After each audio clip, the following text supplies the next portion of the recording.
추미애, 유시민 기소의 본질은 검언유착, 한동훈 감싸려는 검찰권 남용. 정작 검찰이 해야 하는 수사는 회피하고 사인의 민사소송 뒷받침하는 기소를 하는 게 과연 합당한 일인가? 1. 한 1년이 지나니 사건의 본류는 사라지고 가심만 남았습니다.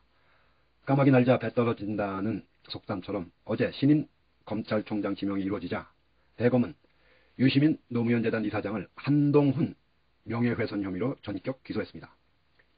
이 관련 사건은 확정 판결을 받고 수감 중인 죄수에 대해 과적 관련 수사와 별건 수사를 협박함에 있어 이미 기소되어 재판을 받고 있는 채널A 이모 기자와 현직 검사장이 공모했는지가 본질입니다.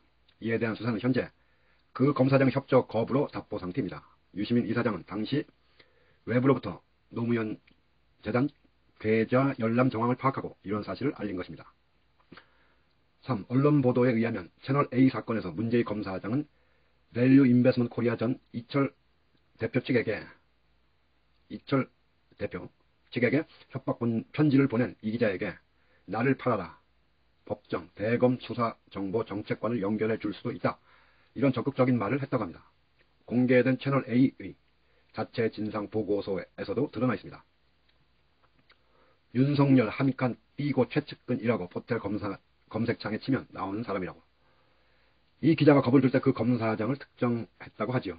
이철 대리인인 지모 씨가 이 기자를 채널 A사에서 만났을 때도 검찰이 협박편지 내용대로 수사 진행하는 걸 보면 총선 때 유시민 이사장을 어떻게 하려는 게 아니냐고 한 발언에 비추어 보면 당시 유시민 이사장의 의심과 공포는 전혀 근거 없는 것이 아니었습니다. 자, 그것을 밝힐 의무는 수사기관에 있는 것이지 피해를 느끼는 시민에게 있는 것이 아닐 겁니다. 그런데 그 검사장은 취재로 알게 된 그 기자의 단독 범행일 뿐 본인과는 전혀 무관하다고 발뺌하면서도 정작 본인의 무고함을 입증할 수 있는 압수된 스마트폰의 비밀번호를 알려주지 않았습니다. 그의 주장대로라면 현직 검사장이 일방적으로 이용당한 것이므로 이 기자를 고소하면 밝혀질 일인데도 그렇게 하지 않았습니다. 5. 범정, 수사정보정책관이라는 대검 조직을 시민을 겁박하는 창구로 이용하려는 정황이 담긴 녹취록을 접하면서 전율이 느껴졌습니다. 검찰은 조직의 신뢰를 실추시키는 이런 중범죄에 대해 엄정한 수사를 통해 명명백백히 밝혀야 할 의무가 있습니다.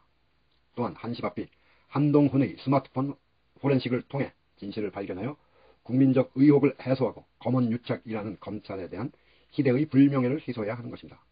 개인정보 보호에 불안을 느낀 한 시민이 공개적으로 사과까지 한 마당에 그를 상대로 검사장은 한동훈은 무려 5억 원의 손배소송을 제기하였고 검찰은 기다렸다는 듯이 제 식구를 위한 기소까지 하는 것은 검찰권의 남용이라 하지 않을 수 없습니다.